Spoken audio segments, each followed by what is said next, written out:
welcome to the Blood and Pigment podcast. My name's Garret Swader. I'm your host, and I'm here with Dan, Sup? and Joseph's back. I'm back. For now. Back from outer space. On this episode, we're going to pick up from where we left off on our last episode, where we were talking about our favorite land factions. Fernando is not with us, but we've got Joseph here. He's going to talk about some sea factions with us. 3 favorites. We're going to go same format as last time, 3, 2, 1. So we'll go through those. But first, we're going to go through, what everybody's been up to in the world of Blood and Plunder / Firelock games lately. So I'll start off with Dan. What have you been up to, Dan? So I actually just ran an event at my local game store. The tournament didn't quite pan out, so I turned it into a demo day. I got there and on an entire, I want to say like a 4x10 table. I set up a I put 2 mats for Blood and Plunder. One was sea, one was land. A thing for Blood and Valor, and then a setup for Blood and Crown. So I had them all on the table, and I had about 9 people come in asking for demos, and everything got a little bit of play. So it went really, really well. I was there from about 1 o'clock to 8 o'clock. Nice. That's a pretty good turnout for a demo day. For me, anyway. Yeah, well, we had a pretty good community there. It also happened to overlap with, I think, like a Magic the Gathering or a Yu-Gi-Oh tournament. So in between rounds, people would just kind of wander in and go, "Ooh, that looks cool," which is exactly what the intent was. That is exactly what I'm going to try to do for the rest of my demo days, is to pair it with something else that people are already coming in for. Because I found that if you just set up to do demos on a day where nobody else is doing anything, most of the time people don't come in. Feels very sad to sit there by yourself for hours and hours. Yeah. And then when people do come in, see you sitting there sad by yourself, they don't want to talk to you either. So yeah, a Right. bustle is really important. It was great, doing really well there. And then on top of that, just continuing to test more of my Northern War stuff. I've got everything written, and we're just testing through all the scenarios. And testing is going really well. Martin's a solid tester. We basically get there, we set up. The moment we find something that's wonky, we make a revision, reset the board, and then go from there. And he's a really good sport about it.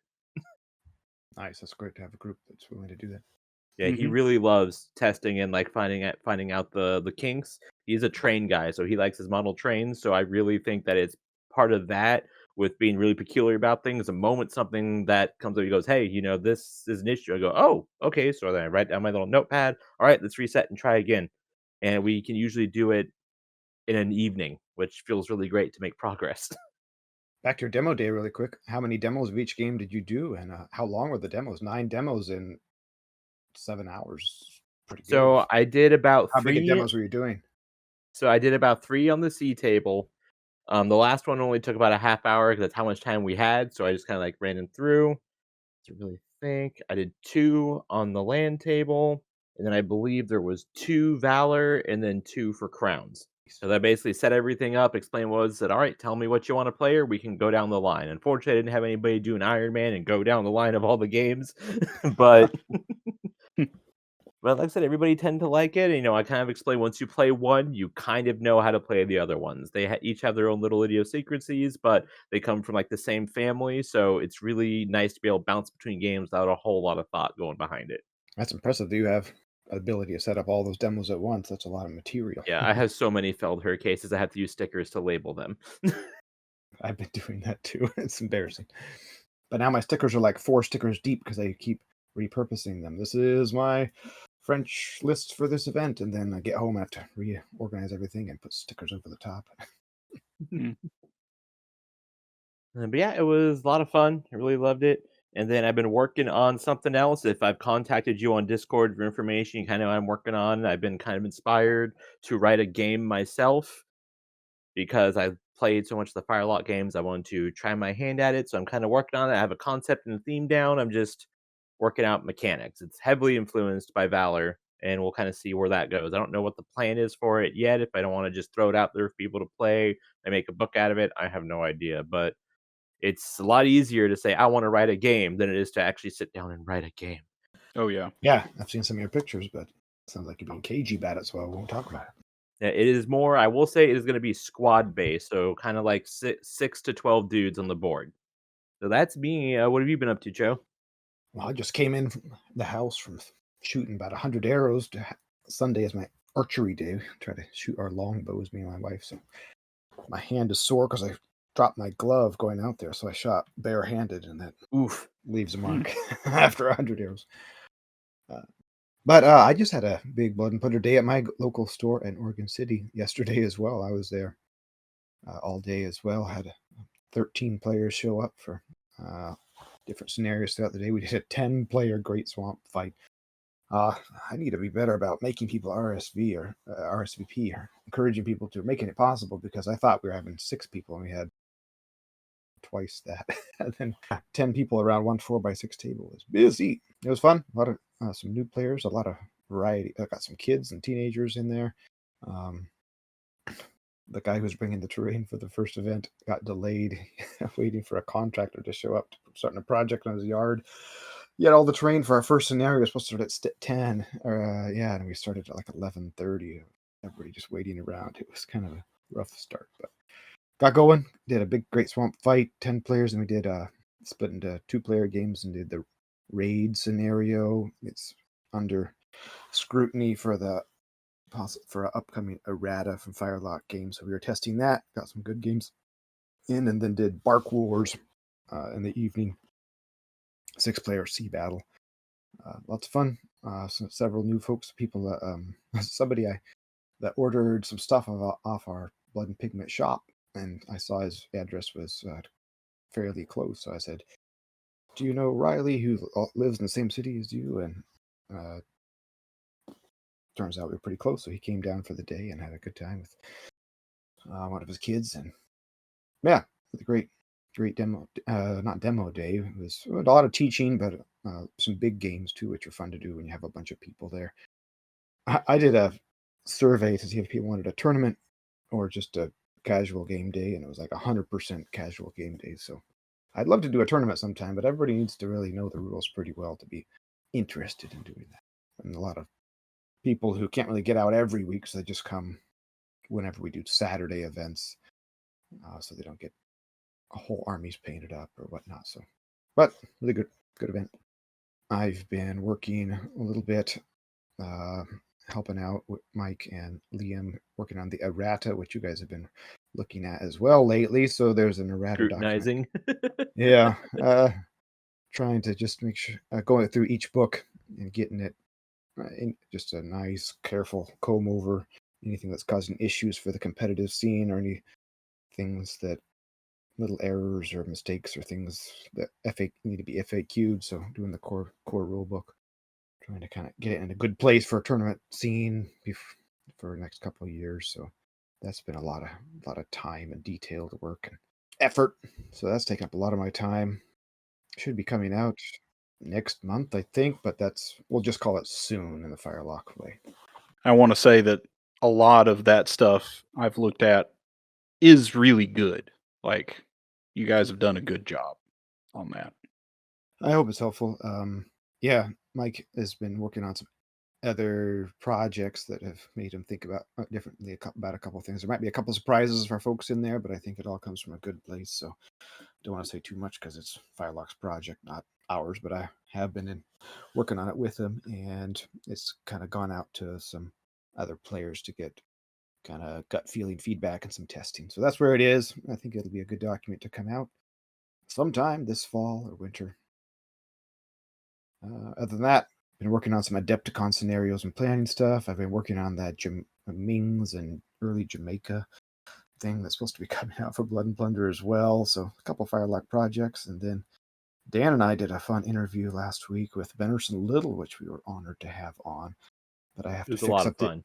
Yeah, it was awesome. It was really fun to talk with him. He was really, really nice. And fun interview. We reviewed the Sea Rovers practice for our... What's our series called, Dan? Plundering the Past. The Archives, yes. But I fouled up my recording, so my microphone didn't record the whole time, so I have to go back and doctor it to make it salvageable. I don't want to ask him to do it again. But yeah, that'll be coming out eventually, and I think that'll be enjoyable, reviewing Sea Rovers practice. Got a little painting in, which has been fun. But that's enough from me. How about you, Garrett? I've been painting as well. I recently found a Rust-Oleum paint that I'm trying out as a ship primer. It's from their camo line, and it's just the brown. I don't know why I didn't think of this before, because I use some of their camo paints for other things. Like when I've painted World War II tanks in the past, I've used this stuff. So I picked up some of the brown, and I'm painting or I'm spraying the ships with that brown first, and I'm hoping that that will be a good base color to get the ships done quicker, fewer coats and everything, and so hoping that works out. I was telling Dan before we started, I do not have a white resin hull on my shelf to do, so everything is at least primed. So I'm excited about that. When I was playing Bolt Action, I used those camo paints for my T-34, the OD green, and I loved it. So I'm sure they will work great. Yeah, they've worked well with other stuff that I've done. So Yeah, I tried to prime in brown too. It can save a lot of time. I only have a couple resin holes left on my shelf too, but not because I painted them, but because I gave them all away in Summer of Plunder in my event yesterday. But I still have a sloop for you. I can send it to you. There you go. So that will soon make it on my shelf. That is white resin.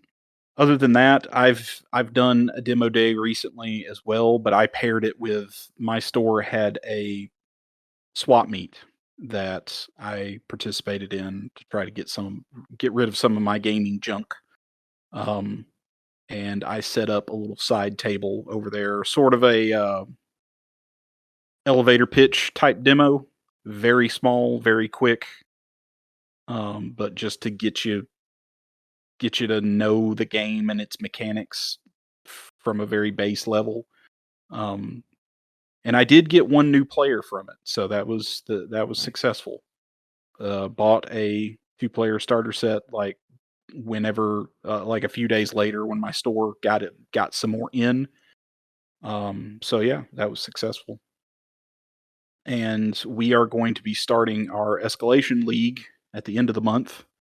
I think we're actually going to get it kicked off. I think we've got enough players that are interested in doing it, so that'll be fun. Tell us about that. What's your scale going to look like? How fast you're going to move up? What's your point levels? Or did you already talk We about last decided time? to start out with 60 points at the beginning, because I went back and forth on this because I was thinking about 100. But 60, I just felt like people could get everything from, even if you just wanted to buy a box of plastics and a commander, you could do 60 points for most factions. Mhm. So that's the beginning level. It goes up to 100 from there, and basically 50-point increase every 2 or 3 weeks from there. So you'll have, and I think we decided we were going to go up to 250. And it's interesting, we are locked into a certain faction, and the 200 and 250 point weeks or games will be C games. And so my faction especially is going to struggle at C because I chose Maroons. So Not New England Village Garrison? no, I don't think anybody's chosen that yet, but I did pick Maroons, and I was looking at C lists for those guys, and I was like, man, this is not great. Yeah, tell me how that I'm goes. guessing in your research on the Maroons that they did not go out to sea all that much. No, I couldn't find anything about them really doing anything at sea. They wanted to hide in the forest and stay out of eyesight mostly, or had a little bit of canoeing along the edges, but yeah, not much. Completely understandable, but yeah, that's going to be a challenge I'm going to have to deal with. Some Maroon forces in canoes that don't even really get bonuses for canoes. So there you go. Well, canoes do have paddles already, so that's good. Right, yeah. That's the advantage. I was looking at it and I was like, I need to do canoes over piraguas because I don't I got nothing with piraguas. And most of the Maroons models are pretty expensive, so you don't want to like spend a Mhm. bunch of points on guys that are going to be on the sweeps, not doing anything but sweeps. So And then you don't want to put a 100-point unit in one canoe to get grape shotted to death in one broadside or something. exactly, but it'll be fine. It'll be fine. Well, you're the most veteran player. You need a handicap anyway. Exactly. I've got some extra canoes in my cart on Firelock right now, so I'm gonna get like 4 of them at the end of this thing. I needed some extras anyway. Hey, speaking of tiny games and errata, what did we discover about 50-point games lately? Oh yeah, announcement. I've been telling people this in the escalation league too. So it turns out the surprise, surprise, the way the Force Builder does small point games is incorrect. It's So the if first you read printing's your rule correct. book, which all of us do, right? Wink, wink. Yeah, totally.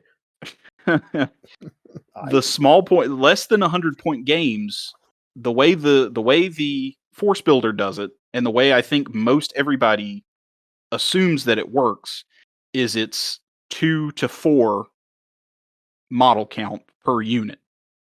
So your minimum is 2 and your maximum is 4. That's not the way the rule book has it. think that's the way the first printing, the original rule book off the Kickstarter set, prints it, and that's how it got into the Force Builder. Okay, and then the Force Builder just never got changed when that was changed in the rule book. Yeah. Was that okay? So was that like recently? Are you talking about second printing as in recently? No, like Like one of the first ones? 2018? Yeah. Okay. That's what I thought.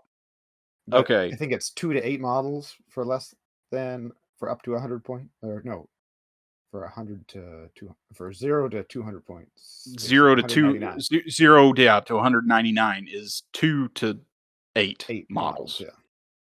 So in those small point games, for like we play for the first week of Summer of Plunder, we play those like 50 to 75-point games. You can bring units that have 8 models in them.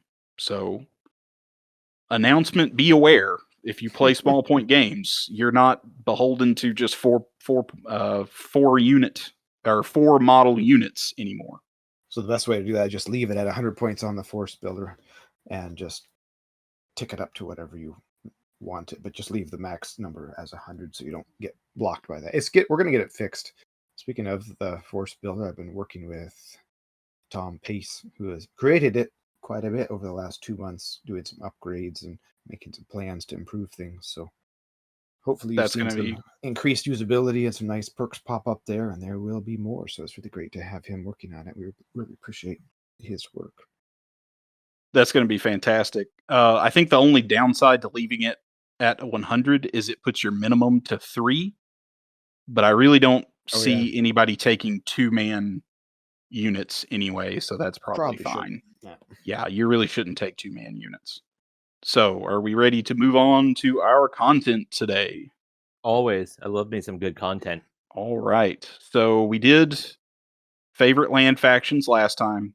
So, now we're doing favorite sea factions. And like I said before, we're going to go through 3, 2, 1. We're going to talk about all 3 of our 3s, all 3 of our 2s, all 3 of our 1s. My number 3 for my top sea factions is Pargos Marineros. The big guns. The big guns. I've only played this faction 1 or 2 times, but I've had so much fun playing it that I really like anytime I get an opportunity to play it again, I'm probably going to pull it out because it is pretty fun in larger point games to have those heavy guns on smaller ships that you're not shoehorned into bringing like a galleon or a sixth rate to get those heavy guns. You can get them on a light frigate or a brigantine or a flute or whatever. But it's a decent decent faction itself. The force, when you're determining the attacker in the scenario, you get a +3, which is fantastic. All of the core units in this force that have the sailor special rule, replace it with the expert sailor special rule. All units in this force may reroll failed pro grapples test. That's nice. That one's like kind of meh because I feel like if you're taking Pargo and his main faction, you're gonna be running a gun list. But hey, it's no downside. Doesn't hurt. Doesn't hurt. And then that last scenario, or that last faction rule, is all size 3 or larger ships in this force may add up to 3 pairs of additional heavy cannons to their permitted amount, not exceeding the maximum number of cannons those ships may take. That's a lot of cannons. Yeah, and in addition to that, you do reduce your speed down to 4. If your speed was at 5, it will go down to 4 inches for max speed. So, but yeah, I had so much fun with this. Let me tell you, I think we had a I can't remember the game it was, what points the game was at, but I do feel like this faction is way better at a larger point scale. You need units big enough to man those cannons. You need you need units big enough to man the heavy guns, because a set of 3 heavy cannons, you need 12 guys to do it. And that's the minimum. And a lot of times in your small point games, like your 250 points, like we play for tournaments, that's the maximum amount of guys that you can have in a unit. So it doesn't really make sense to run that, because one casualty and you're done. You're starting to lose your reloads on that. And so I tell everybody when I'm giving coaching for competitive lists, always put more guys in there on your gun crews than your minimum is going to need to reload. So yeah, I think what we did was, this was like a 600 point or a 500 point game.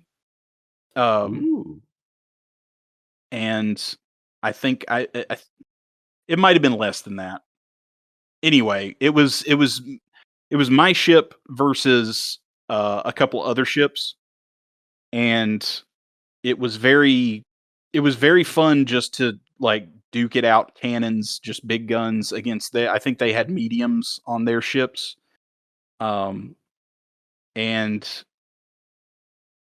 being able to smash some of those ships with those big guns was just a blast. I had one of those ships demasted in the first couple of turns. It was a great time. Probably not for the guy that got demasted, but I was going to ask about that. It was a great time for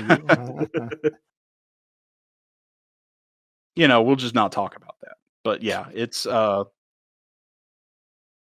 great little rule. It's fun to try it out, because you just don't get to play with heavy cannons all that much in C games. You just you don't get that opportunity very often, and so this faction giving you that opportunity is worthwhile.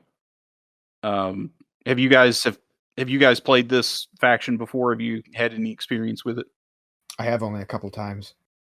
Yeah, but it's impressive. It's fun to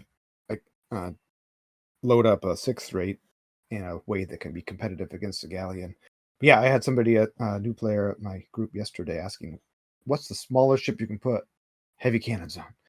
Like, 6th rate, that's pretty expensive. But except there's this one commander, you can do it. So it is fun to be able to unlock that with this guy. He's a great sculpt too, and a good commander. He has God's blessing of the Devil's Luck and Felicitous, which makes it really fun to fling fortune everywhere. I fought against it and it was me in a 6 rate versus I think it was Martin in a light frigate, and he brought I think it was a 300 point game as well. He had his 3 heavy guns on his ship, and I filled my 6 rate with every single gun port was a light gun with plenty of dudes, and we just duked it out, and it was so much fun. Who won? Um, I won just barely via strike points, but the damage was pretty comparable because he only had those 3 heavy guns, and then every single slot except for the chasers were light guns for me. So I was throwing more dice on a broadside, but he was able to try to focus. But with the 6 rate, if you're shooting at the deck with 3 cannons on it, there's the deck right behind it. I think it's like the third deck that's got 4 cannons on it. So you kind of have to pick and choose where you put that hurt. And he just was unable to really target one area because I just had so many guns. Yeah, that's the danger of running just one deck of heavy cannons. You can focus on it and knock them out faster than if you have your cannons all spread out. And we were attacking, we were just in a circle, just shooting each other. It was so much fun. Yeah, the next list I want to try with this faction is a light frigate with 2 mediums on the back deck and 3 heavies on the mid deck. I want to do a flute with heavy, medium, Huh. heavy, medium. Because then, if your guys start to die, you can service the cannons that you have the models for, and you can't really target. You were just talking about this yesterday, Dan, that you really like the setup of the flute because it's well proportioned. You can't knock out one main deck, but that's another way to do it with the heavy cannons. And then you don't have to have a massive 12 or 16 model unit to. Yeah, that's been my experience because every time I run a ship that's got 3 guns, on the front, then another gun elsewhere, people just target those 3 guns, and once those are down, they usually cut your firepower in half. That flute is so good because it's an even spread, and I definitely want to see more ships like that because I love an even spread of guns. When I kit out a 6 rate, I try to keep it an even spread so that can't happen. Even spread Right. that you never hit anything because it turns so slow. But yeah. Just kidding. So, what is your number 3, Dan? So, big upset. I actually picked a Spanish faction for my number 3. Oh my gosh. It is Austin Privateers. What? Who is this? And It it's sorta not is. Spanish faction. it is for 3 words. Ruthless It's a Dutch enter faction. Plogue. That is the end all and be all. I've played this list several times, and just bringing the Dutch units and everybody getting Ruthless is great. Leiden with hard chargers and Ruthless is amazing. Ruthless capers are amazing, or capers, I don't know how they're pronounced, but because they don't have anything to really help them musket-wise with that 6 shoot, and that Ruthless really helps out. Yeah, they have kind of a powerhouse C faction, but I don't think people play them as much because they're not a household name and they don't have any fancy commanders. They just have the basic commanders. But yeah, best of Spanish, best of Dutch, put it together and you get My special sauce is running the experienced Dutch Sea Commander, the standard one, not the create a character one, because he's got broadside and strict, so you can dish out strict on top of ruthless. It's great. Pretty mean. Plus, it has the best sailor in the game as a support, the Marineros Piqueros. But I really like them. I played them once, like kind of as a meme list. Like I'm just gonna play Dutch but ruthless, and I went, oh, there is something to this. Capers were actually pretty good. You throw ruthless on them, so I had to really think about it. But between all of them, I picked these because they're the most fun. My only gripe is that they only have for the standard commanders, they only have the Spanish one. And because I play the other factions, I find his special rules he gets to take aren't quite as I don't think they're quite as fun. But it works. And like I said, I just started using the 15 point with strict and broadside because it's cheaper than the 20 point, and that's what I would pick if I could. I wholeheartedly agree with you that the standard Spanish commanders leave something to be desired with their rules that you get to pick from. There's a couple of diamonds in the rough there, but there's no obvious, oh, this is the great rule. You take it all the time. Swordsman? It's the one like Like it's the one I that joke. you pick sometimes. Okay. I'm just Resilient? uh, Just in case you're losing, you don't lose as fast? right. Yeah. I love it. I was trying to be nice about it. Inspiring. Oh wait, I already have a priest with me, so I don't need that. Bold is good for a boarding list. Yeah. Not a lot of Bold, support bold, for bold or cannons. swordsman is most of the time what I take. But they get a bonus because they get ruthless as well. So they get one extra rule all the time, which is always Right. useless. But like we had the conversation the other day, most of the time Spanish commanders with ruthless are redundant anyway because you put them with a unit that already has it. Yeah, I know. But hey, like there are some Spanish units that don't get ruthless. Milicianos Indios don't get ruthless. So if you put them with those guys, they get ruthless. Delay tactics might see a comeback after the errata. That is something, yeah, that you mentioned that was in the errata that I was like, ooh, that is spicy now. The change that you guys did to it. We won't say what it is, but I do like it. It's cruel. Yeah.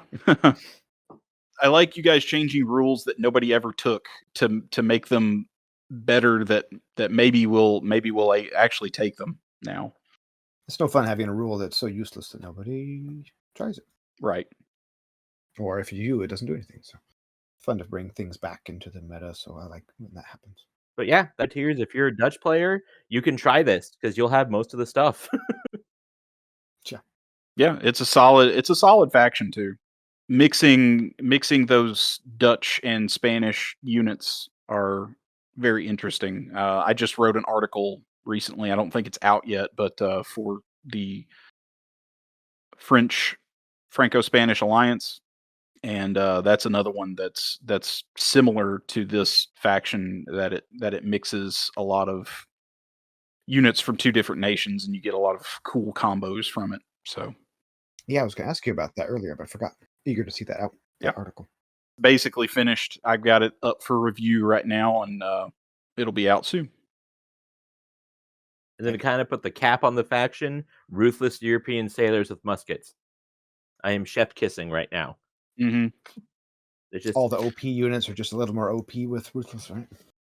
But you don't have like a lot. Like they're really good units, but you just get the standard +2, and then you ignore the effects are poorly equipped. And if you're not bringing Spanish units, you don't have to worry about that anyway. So it's fun to play.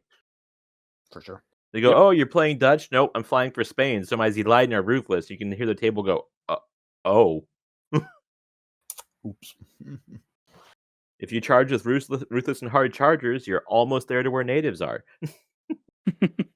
All right, Joseph, what's your number 3? You didn't give us the write up on the show notes because you were being secretive. We're excited to hear it.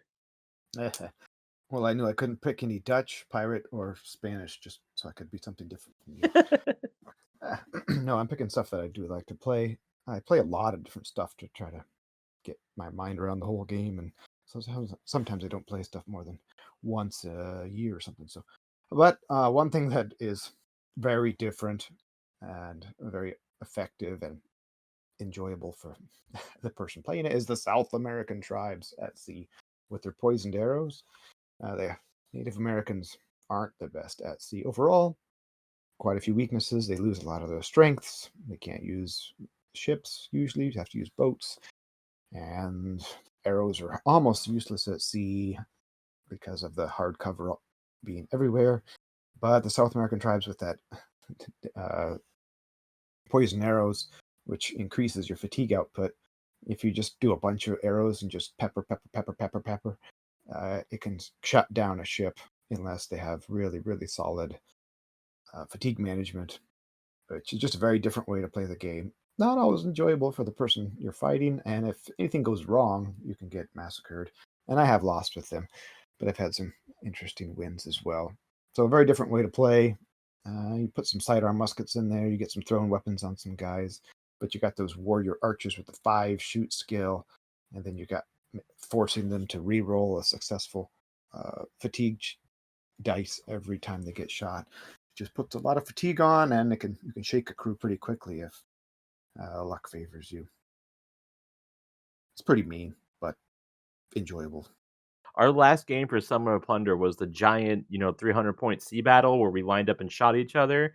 And Yes. Chris Ash brought a whole fleet of canoes with guys in them, and we watched him depopulate. I think Martin brought a flood, and we watched him just depopulate and shake out units on this flood because he just rolled up in his canoes and just started peppering with poison arrows. By canoes, you mean squarey rafts things, right? Yeah, yeah. Mhm. That's They're awesome. the new high-tech square canoe. They move faster. Right. Right. Yeah, they can definitely. But if you ever get caught and get hit by the canoes and start spilling men overboard, and you have to pay for all those arrow upgrades, you want a lot of units so you can shoot a lot, even though you don't want very many arrows. So small units.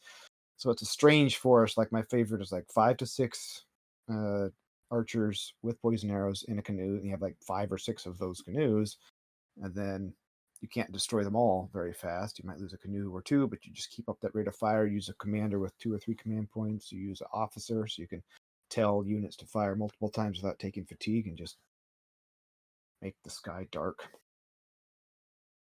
Do they get the rain of arrows rule? No, it's not really. It's not really what you want anyway, necessarily. I mean, Really? I think Rain of Arrows is pretty good. I would expect on a ship that you would like it, but they're saving on 3s or 2s anyway. I So your know, but volume of hits is less important than your number of times you do hit. So often I'll play a club and I'll shoot, and then I'll shoot again on the rally. Try to get the fatigue off. I'd rather shoot twice than do the Rain of Arrows ability. Because even if they succeed and they have to take 1 fatigue check, and then if it's success fail, great. If it's a success, they have to re-roll it again, and if it's a fail, then it's great. But if it's a success, they can't even re-roll it or if it is a fail, they can't re-roll it because you can't re-roll a dice more than once, so it locks the fortune out of the equation, which is so cruel. That's interesting. Yeah. I guess let's see, Rain of Arrows is you can take a shoot as a dedicated action. 2 actions. 2 actions, okay. And re-roll all fails. Yeah. But yeah, if you're getting 3 hits or you're getting 6 hits, it definitely increases the chance of getting a kill. I'm also used to using that rule on guys that have 7 shoot with bows. So yeah, that's probably way better. yeah. Most of these guys are trained, where guys are probably inexperienced. Yeah. And just using their 2 actions to just shoot, and that's it. But when you're in a canoe and don't need to move, and you have 2 or 3 actions, and you could afford to rally sometimes, I like shooting a lot. Yeah. No, I get it. It's probably way better to shoot more often, but I was just thinking with like just being on a canoe, you might want to just pump one of those extra actions into a Rain of Arrows shot sometimes, but Yeah. anyway. I brought this to Historicon once and did pretty well with it. I did lose 1 game, but it is a mean list to play against, and unusual. It's not. I knew you guys wouldn't pick it. Any special commanders that you like to use with it? I usually go for the 10 or 15 point commander with an officer, so I have 3 command points, but they aren't all at the same time. Then just to have as many command points and many shoots as I can, but having no central unit that's easy to kill. Yeah. They do have Antonio Felipe Camaro, who has Great Warrior, which is always really good for. It's kind of fun on Warrior Archers because they start with a 5 shoot. You can bring them down to a 4. Especially if you give them a sidearm musket, you can do a 1 musket volley with a base shoot of 4.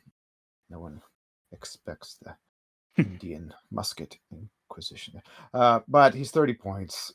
He does have Tactician, which is really good, and Inspiring, which is quite good for natives as well. But usually I use cheap just to maximize my units.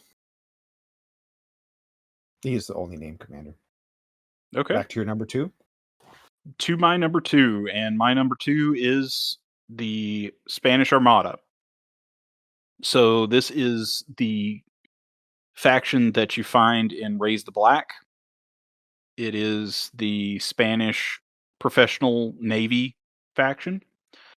I've started playing this faction for some of my more competitive lists because I like the artillerymen that you get as a core unit for a gun crew. Yeah. I like that they're 3 points right out the gate, and you can bump them up to veterans for just a point, and they're 4-point veteran gun crew. I think that's extremely good. You also get a +4 when determining attacker, which you do not see that a lot in Spanish lists. And another reason to bump them up to veteran is they all get expert sailors and expert artillery crew if they are veterans. Mm-hmm. It's insane, isn't it? Yeah, it's good. You get the standard commander, the forces commander may spend 2 command points to issue either a reload or shoot action to all its units assigned to artillery with the expert artillery crew rule and that are within his command range. So I think most of the other professional Navy factions get that rule.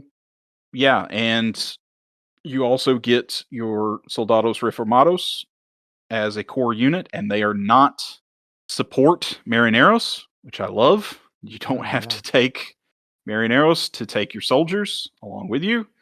A problem that I have with another list that may or may not be on this countdown, but Another Spanish list. another Spanish list.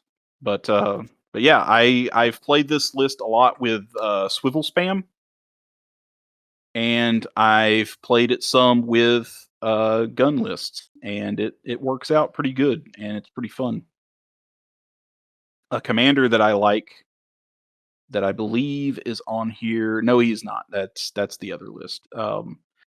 I have not played this with anything but the standard 10-point commander, which is probably my favorite Spanish commander. That makes it into most of my lists. But the 32-point guy has a lot of things going for him. 16-inch command range, 3 command points, broadside, Commodore, very inspiring, sailing master, vast experience. It's just most of the time 32 points is a hard ask for normal tournament games to spend on a commander, no matter how good he is. I just woke up to the value of vast experience in a gun list. It's amazing. Let me read this Because again. the vast experience, when it's activated, you may reroll a single die on any test taken during its activation, including actions taken by a different unit in command point. So the cool thing is, when you you're can doing do a that. broadside, when you're shooting 3 cannons and you miss one of them, You you can can reroll reroll it. them all, but then you might miss 2 of them, or maybe you miss 2 of them. But if you can just re-roll the fail, that's much more reliable and better than re-rolling your whole ranging shot and you don't have to spend a fortune. So it's one of the best ways to get solid decks of guns off. Just re-roll the failed ranging shot. It's amazing. There's not very many commanders with it, but it makes him one of the best artillery guys out there. That is very true. I'm going to have to try him now. And sailing master and very inspiring. This guy is wicked. He's so good. Maybe I'm sleeping on him. But when you're trying to do a ton of cannons and you're trying to get veterans, you're trying to get expert artillery crew and try to get your master gunner, Points are at a premium. Yeah. I think something that a lot of people sleep on is that rule that all the navies have, all the major navies, where they have it with the, spend 2 command points to have everybody within range to fire. That allows you to crew a galleon or a 6-rate with a 20-point commander. Because typically, if you don't have access to that rule, you have to get a commander who's got at least 3 command points. Yeah. That's really important, and I don't see a lot of people utilizing that. And that's really important, especially, in larger games. Yeah, you're spending a 20-point commander, but he can yell at everybody. That gives you more points for more guns, more guys, more upgrades elsewhere. It's really, really invaluable. You actually can do it with a 10-point commander, but they do all have to have the expert artillery crew rule, but that can be in this faction it's not that hard to get. Every faction that has that rule has a way to get their sailors to that. Oh, okay. Or if you're English, you English just get have it. Dutch have it. Yeah. Dutch Right, have it. yeah. So it's just the Spanish that don't have it really. Oh, the French, they can buy it too. Right, yeah. But these guys are even better because they can just buy those artillerymen veteran for 4, and it's quite insane. Reloading much faster than any self-respecting Spaniard would actually do. Those guys probably weren't even Spaniards. That's true. They're probably Italian, Genoese, or Yeah. That's okay. I was reading about that. I'll A lot take of the them. master gunners, I talked about this before in this podcast, weren't Spanish because they took too much math and Spanish didn't want to go to school. Well, that was Lawrence de Graaf, right? He was a Spanish gunner, but he was Dutch, wasn't he? Right, Yeah. right. So Nice there you choice. go. Okay. All right, so I guess I'll take my number 2 slot, and again, no surprise here, but I kind of did something cheeky. I put 2 factions in there because they're so similar that I can't really separate them in my head. Disqualified. Send me to Spanish gulag. Yep. But it's the Dutch Marine and the Dutch Privateers. I look at them as pretty similar. They even have the same unit list. I think the only thing is the Dutch Marine. I believe they swap out the Jewish militia for Jamaican privateers, which is also a really, really good unit. But otherwise, they have the same list of units. The core and support is just kind of swapped around. They still get a +2. And they're just, if you don't want to play English, French, Spanish, or if you don't want to be a pirate, they work. The West India Company rule for both of them lets them basically, if you start losing, you gain a strike point, and you didn't have one before, you get to knock a fatigue off of everybody, and that is really awesome. So if you lose that one model, you can knock a fatigue off of everybody. And I've had it make units that had 2 fatigue drop down to 1, and then they got another fatigue later on, but they were not shaken. It's really, really good. This is a sleeper rule I think a lot of people forget to use because you're just playing along, and it's normal to get a strike point from casualties halfway through the game. And it's not notable because the enemy has a strike point for casualties as well, but it doesn't matter if you're losing or not. You don't need to be losing. You just need to have taken a strike point. Yeah, and like I said, they are so similar. I mean, even the Vergebuutiers, I don't know how to pronounce it. I'm not Dutch. Freebooters? But false colors, I great don't know. on a faction like this. But they still get if you're attacked by a unit that was 6 inches away or less, the units maybe reroll a failed fatigue check. That's something that again you're sleeping on. If you're building a boarding list or someone's trying to board you, that matters. Yeah. Mm-hmm. And they just got Yeah. standard +2 to the attacker. Not great, not terrible, but for both of them, you also gain shallow draft, which if you would run aground, you have shallow draft to help you out now. And you get it for free. You don't have to pay for it. Shallow draft galleon. It's not quite as cheesy as the Dutch Navy, where you can have a heavily built corvette or something like that, but it's still pretty good. Heavily built canoe. Heavily built canoes everywhere. Yeah, I agree with that rule. I think it's just one of those rules that it is good, but it doesn't come up. It doesn't come up all that often, and so it's like very easy to forget. Mm-hmm. Mm-hmm.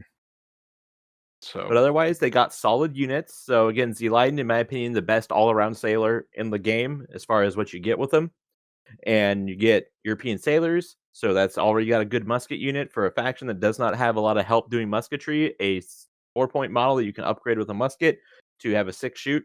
That's great, and they're battle hardened. So if they are charged, you get to knock off a fatigue. And a lot of times, even if they don't manage to kill anybody, you now don't have to roll for fatigue because if you roll that 1 dice, you reduce it for battle hardened. So they're stubborn. It's great. They Dutch always have really good units. And it's just I played them a lot. This is the first faction I actually played for Blood and Plunder when I was at sea was Dutch Privateers. I like the Dutch privateers because of their variety in commanders. The Dutch Marine don't have very many. They have some good ones, but privateers have Admiral Crimson, which is kind of like Guzman we were talking about earlier. He just has all those things you want in a big naval commander. You got Rainin, you got Diego the Mulatto, and Piet Hein, of course, which is amazing, especially with his new and improved 36-point cost. The man, the myth, It's really the fun legend. commanders. Yeah. Of all of them, though, I think my favorite is actually for the Dutch Marine is Adrian Kleber because he gives buccaneer tactics to everybody, and that's great for the Dutch because they don't usually have access to any units with marksmen, and that really allows you to stack up those European sailors with muskets, or even again, it makes your capers basically worth taking, or even your. Did you get it for Jamaican privateers? It's been a while since I've used him. Yeah, it's Yep. everybody. So even the humble Jamaican privateer gets that, and it's great. Yeah, fast reload. It's basically makes capers into freebooters without a pistol. Yeah, it's fast reload and marksman. Mm-hmm. You're basically, and even then, it's just it makes I don't like to gripe, but it really makes capers worth taking over the European sailors because now they get special rules, and that can be really good command unit because they have brawlers. It's a good all around faction. If you want to do cannons, you can do cannons. If you want to board, you can board. But with the Dutch Marine, if you take Adrian Claver, you can now stack up to buccaneers with musketry. It's good. It's however you want to play. Those two factions really have you covered, and they have a breadth of historical commanders you can take if you want some more flavor. And they're really kind of once you learn how to play them, they're awesome. They'll do good in any situation. You've written faction review articles for both of these. In fact, maybe Yes, all the Dutch. You've yeah. written All the almost Dutch all the come from Dutch. my deranged head. Thank you for doing that. I'm actually working on a cavalry list for a Dutch faction because I bought a lot of cavalry, and I'm going to try that out soon. But yeah, it's great. I love these guys, but still second place, not quite first for me. We'll get there, but still really solid. If you haven't played Dutch privateers, play them. Okay. What's your number 2, Joseph? Oh, I had a hard time, but I'll just go. Is it another with- native? No. Oh, I'm going to go with okay. the English Navy because somebody has to bring them up because they're so good. Okay. Yeah. Well, if you He's going to say the O word. Hey, they're good. He's I mean, gonna they're say the O good. word. He's going to say the No. man. I said the English Navy. I didn't say the British Navy, That's right. but both of them. The Spanish Are they a Armada is different? actually Are they a different faction? Really? they are because of the O word. The Spanish Armada is vying for just as good or better, really. But the English British Navy is amazing because they get tough. And tough is super powerful. You can push units consistently to get more actions and then take it off the next turn. You don't need to do anything fancy. You run a bunch of sea dogs, you take off the pistols, you put big cannons, you run around and blow things up. So if you like cannons, English Navy is really the simplest and best way to go. British Navy. And Challenger Ogle, the guy who took down Bartholomew Roberts, has a deadly combo, although he has the same combination of rules as William Kidd, and less command points, less command range, and people. There's an anti-Ogle movement afoot. What? I might What? also be a part of that movement. He's on the errata list too, but not. But yeah, they can hit things and they can hit them hard, and they are the most diverse faction. They don't have very many commanders. How many commanders do they have? English Navy gets Royal Navy has Carlisle, Sprague, and Ogle. Actually, Challenger Ogle can do the English Navy. That was the interesting part of it. He worked. He was a commander long enough. He's actually applied back to No Peace Beyond the Line as well as Raise the Black. He has false Whoa. colors too, which is fun. Yeah. Surprise. Unprecedented. Not really. Iberville Oh, also. well, that I know of. Yeah. Enough said about them. Everybody knows about the English Navy. They'll get you. Yeah, I mean, English Navy's really good. Tongue-in-cheek comments aside, they're good. They're really good. False colors on a cannon list lets you get nice and close and then uncork, and it always hurts, and it's great. Ogle, he worked harder than just false colors. We were talking with Benderson Little last week about false colors, and nobody took colors seriously because everybody flew false colors. But Challenger Ogle worked for it. He sailed his ship like he was a merchant to bring Bartholomew Roberts after him and broke his little fleet up so he could defeat him piecemeal. So he deserves it. He was more clever than just a flag. So Yeah, good history there. I want to see that scenario sometime. It's kind of a hard scenario because the ships are so big. That's probably why it's not out. There's a lot of scenarios I put together, but then and Firelock wanted me to do it for them, but just how they're being released is What size ships was that? I have a Fourth rate. cursory knowledge of that action. I don't know in depth what went on. They were pretty big, fourth rate. Oh, Fourth okay. rate. So bigger than anything in Blood and Plunder. That's partly why it's kind of been. But yeah, I think a sixth rate duel would be really fun, and that's what I have designed right now because that's what's available. Yeah, Um, I think that would work. Problem is getting a couple people together that own sixth rates, probably. But yeah, we've been running all these 150, 200-point games at my store, but we have like 3 people with galleons and sixth rates, and we hardly ever get them on the table because oh, we're well, always there you trying to go. play games small enough for everyone else to participate in. But we just need to have an elite player evening or to plan pairings where we like to do all the same scenario, so we kind of have a common experience during the evening, which is a lot of fun. But What, yeah, we never got our big ships out. do you have at least 2 people with galleons? Yep. What you gotta do is have them bring their galleons, everybody else brings smaller ship, and the goal is to protect the galleon. We've done that so many times. But yeah, it's fun, yeah. Yeah, I wish Guy was still around. I could bring both of his big ships and everybody else bring their ships. We could do a massive game, but Yeah. it turns into crazy. Anyway, that's my number 2. Yeah, and I think competitively the only problem I have with Ogle is that every single list I see coming out of English C lists and like the list building channel has Ogle as the commander and the English Navy as the faction, and it's like, man, Yeah. this guy must be really good. Yeah, it's destroying creativity. So Yeah, smacking a few more points on him is probably going to be real healthy. yeah, I think so. I agree. 35 points. I couldn't even say that with a straight face. The lead Okay, kid is 27 with 3 command points. I don't know. well, people may shift towards Kid, especially But after his this faction's podcast way comes out. different. He gets heavily built though, which is pretty cool, but he doesn't have the tough and everything. So it's a very, very Well, different I heard they equation. were But working on a the special pardon rules for are him. the same. He's already dead. I know, but I heard there's a whole movement to give Oh him yeah. a posthumous pardon. I thought you were talking. I thought that was like a joke in the game, like they were working on a pardon for him or something. No, I But heard. you're talking actually. Yeah, like a group, because I guess again, I don't know how far in. I'm an amateur historian at best. I've heard through other channels that it turns out that he was kind of set up to fail by his investors, and a lot of people thought it was really unfair for him to take the fall. So there's a movement to posthumously give him a pardon. I don't know how deep or true that is, but I thought that was kind of funny. His story is very odd. Mm-hmm. Yeah.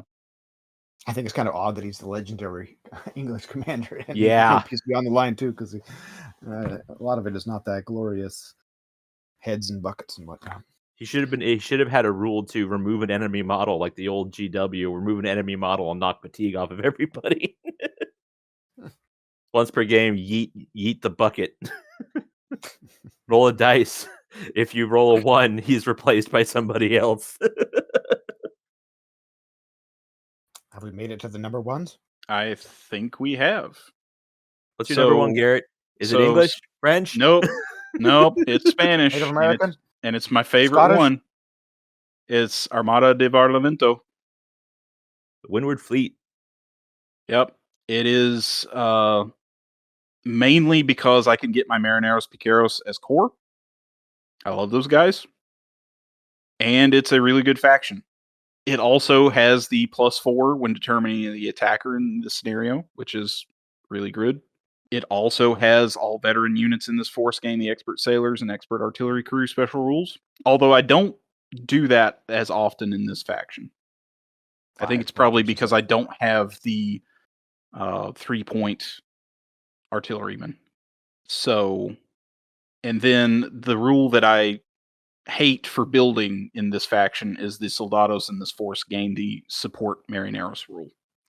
I would be fine with this if it was support Marineros or Marineros Piqueros.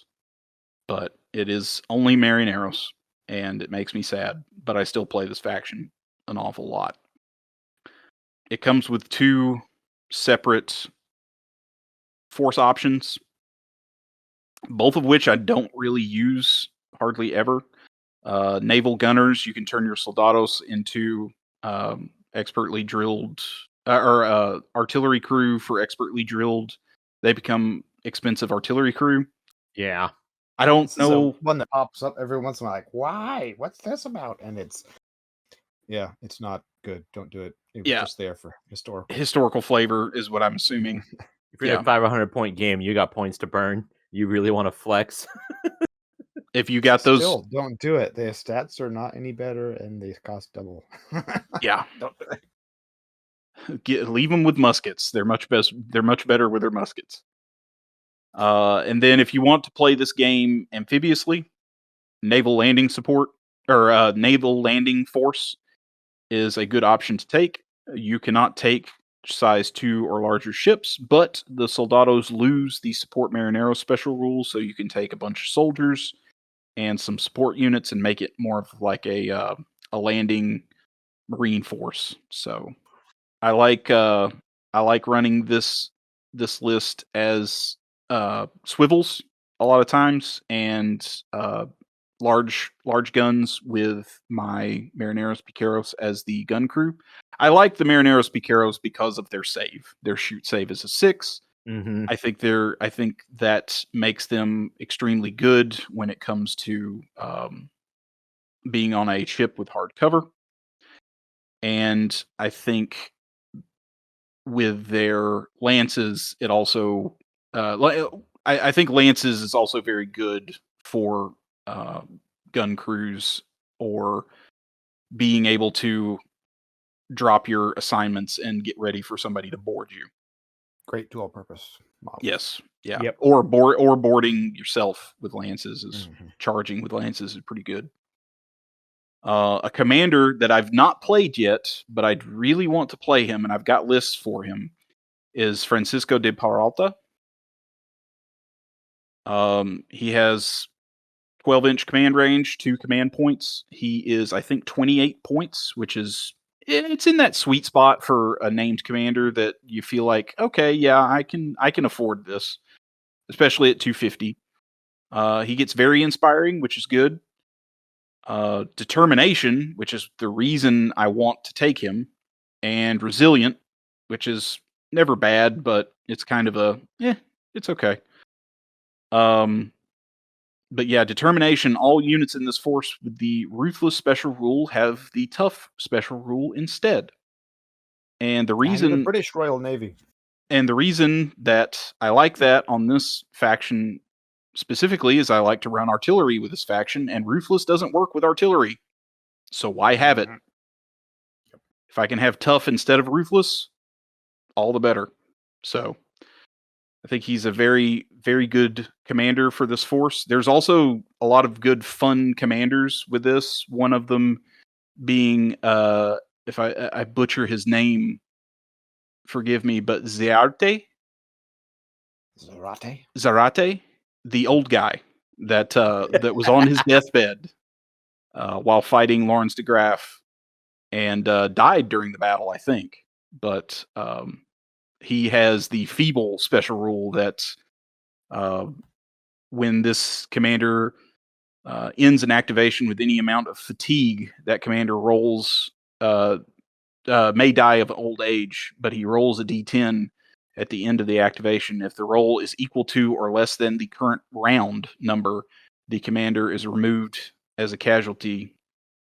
If the commander is removed as a casualty in this way, another model in that unit may replace him as a 0-point untested commander. So you don't just outright lose a commander, but you may lose your 20 points that you paid for him. But that's a neat commander to take. He gets a lot of good rules and 3 command points for only 20 points, so that's really good, but you may lose him. So I played this guy a lot. He's a lot of fun. I like that. You may die. yeah. He's doing good work while he's there. He's pretty sick. Mateo Perez de Garret is really good too. Was one of my favorite big game commanders when I first started getting into Blood and Plunder.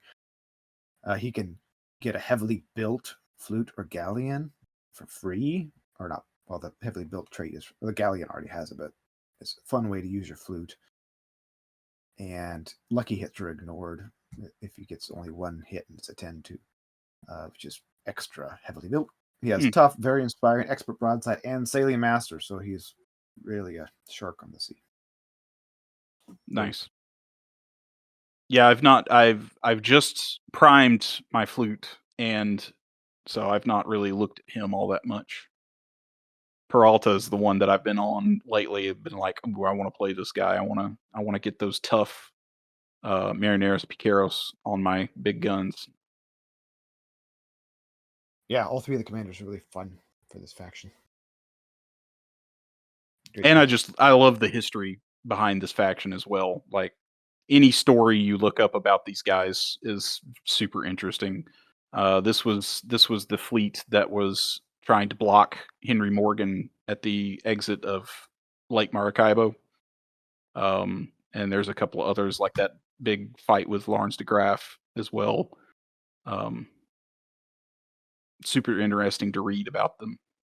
Very interesting history, but not all very effective efforts. No. There, I mean, the Spanish have their reputation for a reason. Like, not everything worked out for them. No. Right, shall I go with my number one? If there's no one else to comment, go right ahead. So my number one faction for C is the Brethren of the Coast. Should come as no surprise. I played the bejesus out of these guys for Summer of Plunder because I wanted to really challenge myself and only play a 17th century faction for the entirety of the campaign. And I learned a lot about them. From the ground up, they look pretty standard. Standard +2 to the attacker. The unaligned Special European Commander has some pretty good rules: a strict, inspiring, usual broadside and Commodore, but an expertly drilled, battle-hardened tactician and unwavering. So they just do a little more than like a pirate commander will, in my opinion. The varied experience is really interesting, and being able to go ahead and discard your hand for free without spending a fortune is really good if you're looking for spades or a specific card type. But my main thing is the sheer versatility of all of their units. Because not only are they good at sea, but they can do a ship at sea. They can do a canoe force at sea if you're into that. But they're also pretty good on land because they're really accurate with their muskets. So it's a faction that kind of does everything, and there's not a lot of that. Usually, like the English are kind of jack of all trades. They kind of do everything, got good resolve. French are shooting. Spain is a lot of specialized units. I'm just kind of broad stroking here. And then the Dutch are kind of like English, but better in the 8th, 17th century a little bit. But these guys can do just about everything, and you have access to basically everybody except main Spanish units. The only Spanish unit you're going to get is the Marineros, but it's great. You can kind of mix and match. I like to do a combination of a Dutch and French units. And if you now that they're in the Force Builder, they have been in the Force Builder. They have a lot of named characters like Basil Ringrose, and I think Lionel Wafer. 2 points for tough. He's a fighting man. He doesn't have a command point or anything, but 2 points for tough on a unit is great. Yeah, great faction. So many commander options. How many total? So Like 25 or 30? another favorite is the Unknown African because he gets Indomitable. Fantastic to throw that on somebody. I like to throw him on a group of Enter Plogue and watch them giggle off any fatigue they get, if at all. But they can do anything. They're good at boarding, they're good at shooting, they're good at cannon because you have access to some pretty good cannon units. And again, if you like flavor, they have so many different commanders. Two different people could could play each other for probably a good 6 months, and they could realistically the list will not be identical. And that's kind of what I really like about them. I kind of poo-pooed on the 17th century when the 18th century guys came out because I thought that a lot of the units seemed a lot better for their points value. But I really, really appreciated especially the filibusters for having brace of pistols and muskets. It's great. They're 6 points, a but they got good six-shooter. stats. Yeah. So how do you like to run this list if you're running this as like a competitive C list? So competitive, I'm still kind of dialing that in because points are to premium because you don't have any super duper cheap units available other than like the pressmen, but they're crappy anyway, so I usually leave them off. Yeah. But otherwise, I like to have a command group of filibusters because they can shoot or they're good at boarding. And then for cannons, I'll run Z Leiden. If I need some more boarding help, I will bring over a group of Marins. Or if I have points to spare, getting the Interplogue in there. Or if I want muskets, I'll bring the European sailors. There's just so much. I predominantly, like I said, I like to mix Dutch and French units typically because the French units can make up a little bit for musketry while the Dutch units are in melee or doing cannon stuff. But it's really, I'm currently trying to figure out a good list to bring to Adepticon next year. I really want to use these guys to bring a 17th century list, but I'm just trying to figure out how best to do that because the main drawback is unless you just spam sailors, which is, in my opinion, not a good strategy with this, your points are at a premium. You're not going to get that 40 to 45 model without making some serious corner cuts. Yeah.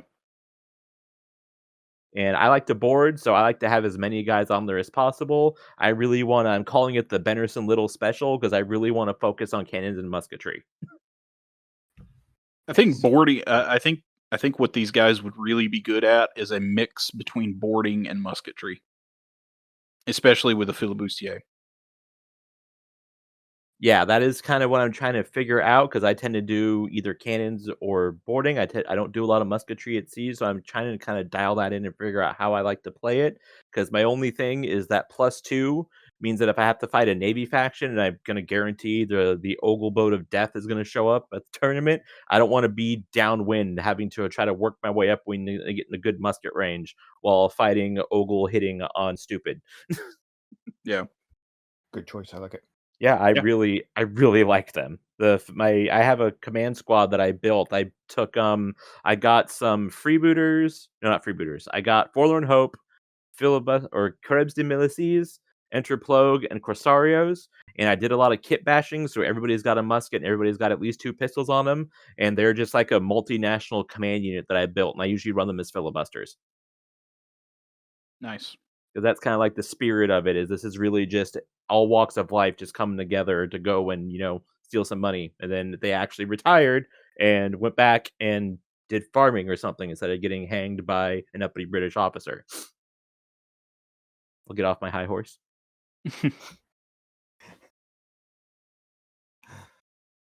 17th century superiority. Yeah. If you did do a gun list, would you use the grape shot option on there? It depends. If I know Joseph is going to be playing in the tournament, I would bring it because I know I'm going to probably have to deal with canoes. Poison.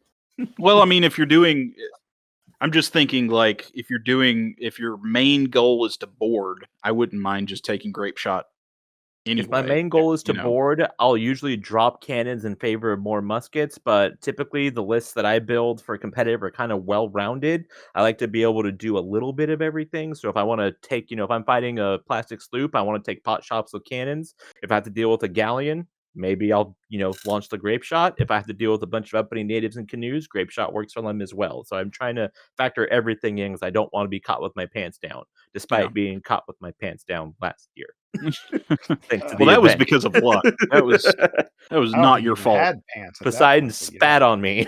Yeah. That was rough. But yeah, I'm just imagining like a couple of Barcos with medium grape shot out the front.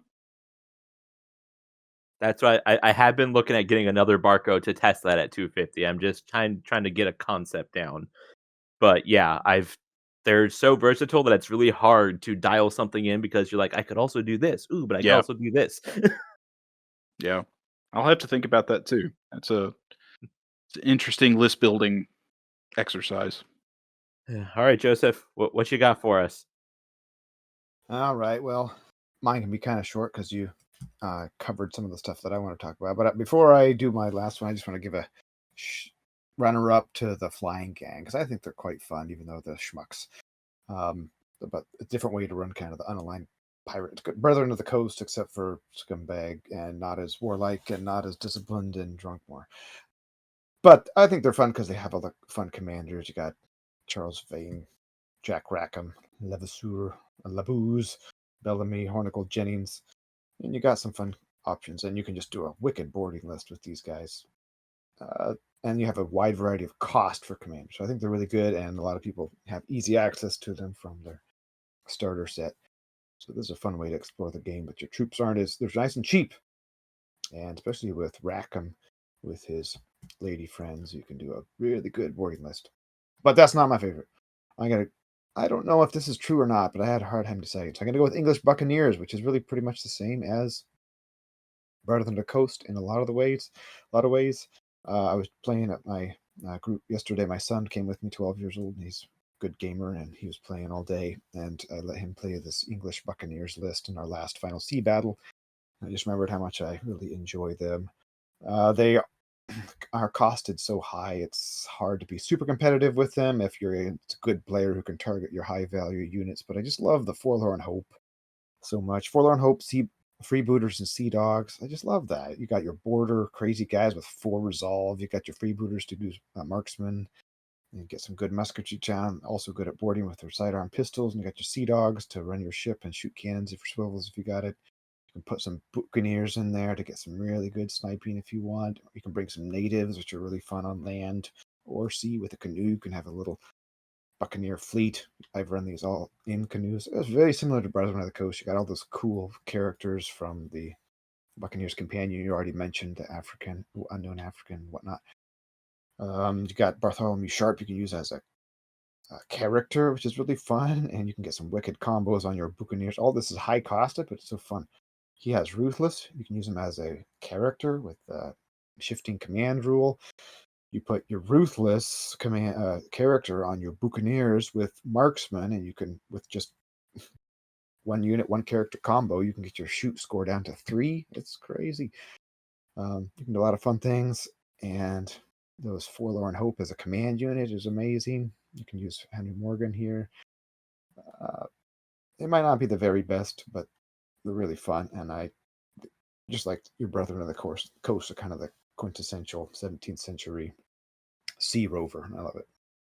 Yeah, and this list was not meant to be the best factions, but just factions that we enjoy playing. So yeah, that fits perfectly. I enjoy playing these until I have my Forlorn Hope in a bark with no upgrades, and they're saving on 7s and dying. So That is also fair. I agree with everything you're saying. My only issue is again the cost, but other than that, like I really like them. I like all the Buccaneer factions. It's hard for me to choose. Yeah, the French Buccaneers are probably a step above in power level, but I just don't know the commanders as well, and I haven't. It's harder to get your hand on history for them because it's all in French, so yeah, it's a little bit harder to get the background on and invest emotionally in it. as a self-described secondary French player, I should play the French Buccaneers more often, but I've not gotten them on the table much, if at all. So, And I see English Buccaneers and the Brethren of the Coast as kind of the core, the beating heart of Blood and Plunder. I think that's kind of where it started. yeah. It is kind of the most, from coming straight out of Sea Rover's practice, it feels like that book encapsulated. We just talked about with Benderson Little. So, yeah, it's always going to be cool, fun for me, even if they. Yeah, and I think the Spanish fit into that too, just because they're the ones that they were fighting against. So, that. Yeah, I think we're going to see a little bit more love for these guys with this project that Firelock is working on right now, with looking at the beginning of the earlier Buccaneers, the 1650s, and the taking of Jamaica, and kind of the Buccaneers coming out of that army turning into these Sea Rovers. Might get a couple more characters and a different take on the faction. So I'm excited for that. Yeah. Okay. So that's our top 3 sea factions for each of us. Do we have any announcements? Keep plugging Adepticon in March in Milwaukee. A lot of events lined up for that. We've been doing some preparation. Got the painting contest coming up at the beginning of the year, so be ready for that. Oh, yeah. Yep. looking at people's paint jobs and participating in that. I think Fall In, we aren't involved in that, but I think you got details for that. Anybody? Fall In November? is on the 1st of November through the 3rd. Tyler is going to be doing Great Swamp Fight a few times, running that over and over again for that convention. I don't know. I've heard tell of a rumor that there might be a tournament. I'm not sure, though.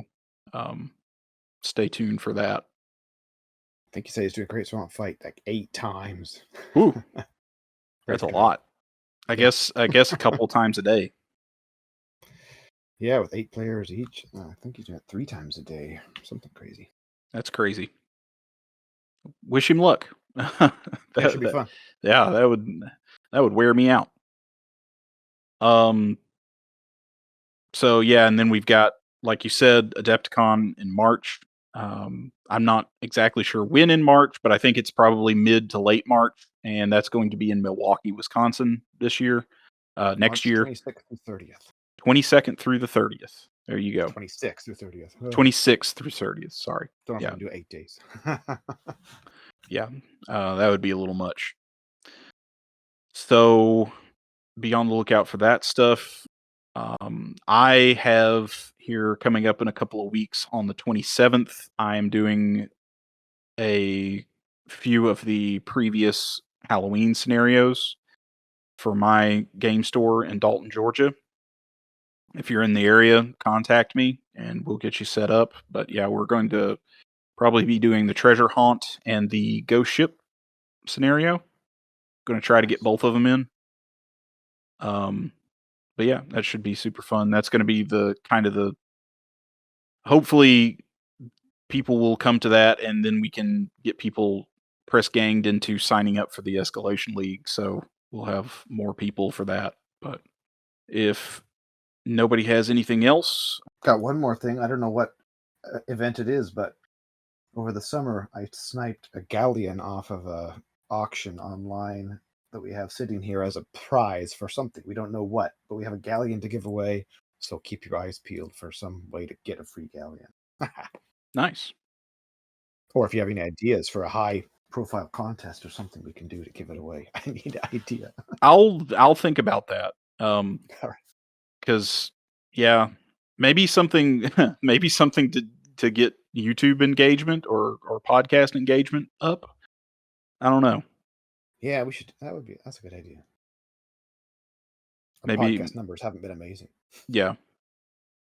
Thank you for listening, by the way. Yeah. So for more Blood and Plunder content, you can go over to bloodandpigment.com and check out all the material we have over there. We have articles on ships, nations, factions, terrain, painting guides, battle reports, anything you could think of, really. So go check it out. I'm excited for the terrain articles going up last week and this week. Jason's been doing some great terrain building and put up a couple great articles recently. So check that out. We haven't done that for a while. Yeah. Always good. Check out our YouTube channel as well, where we have videos sometimes. And our Patreon, if you feel like you want to give us some of your money. We appreciate it. Then we can give away galleons. And as always, keep your dice ready to win at your back, your har.